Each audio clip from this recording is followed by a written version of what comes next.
Hi, I'm Beth from My Tutoring Bee, and in today's video we're talking about surface area and volume of spheres. I have a couple examples, so let's go ahead and get started. All right, we've got a sphere here, which is a three-dimensional ball shape.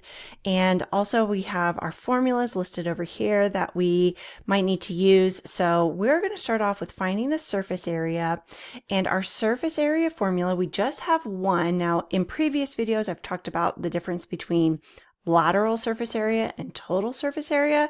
However, with a sphere, since a sphere doesn't really have a base or a top and bottom or left and right, we just have the one formula for the surface area of a sphere. So we've got S equals 4 pi r squared, and it does tell us in the directions to use 3.14 for pi. I would recommend only using 3.14 if the directions tell us to do so. Otherwise, I would use the pi key in my calculator. Since they told us to use 3.14, that's what we're going to do for this one.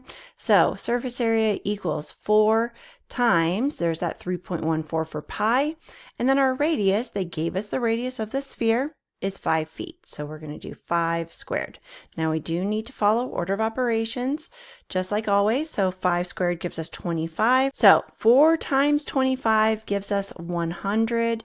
And then 100 times 3.14, we can just move that decimal over 2 times. So it's about, I'm going to use the about symbol instead of the equal symbol, 314 feet squared for this one.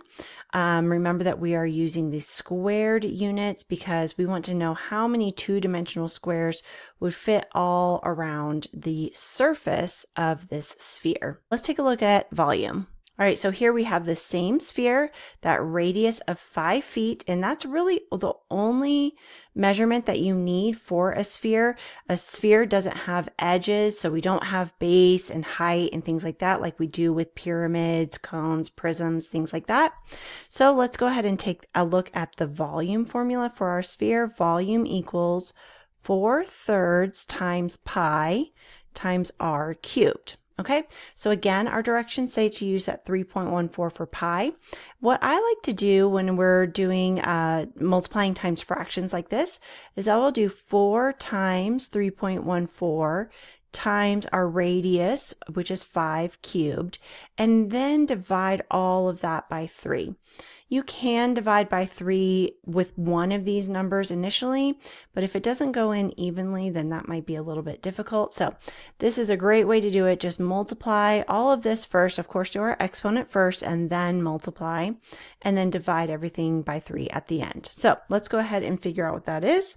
So 5 cubed is 125 times 3.14 times 4. So for our numerator, we get 1,570 over 3.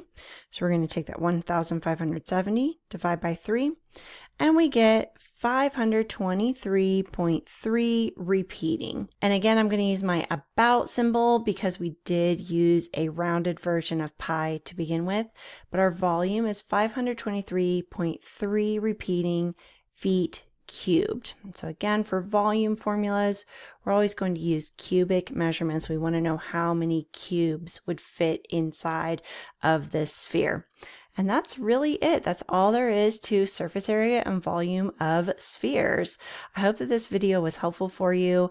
Please take a look at the description below. I have a ton of links to my entire pre-algebra series, as well as some of the other volume and surface area formula videos that I've done on pyramids, prisms, cubes, and cones. Please don't forget to like and subscribe and leave me a comment. Let me know what you thought, and I'll see you next time.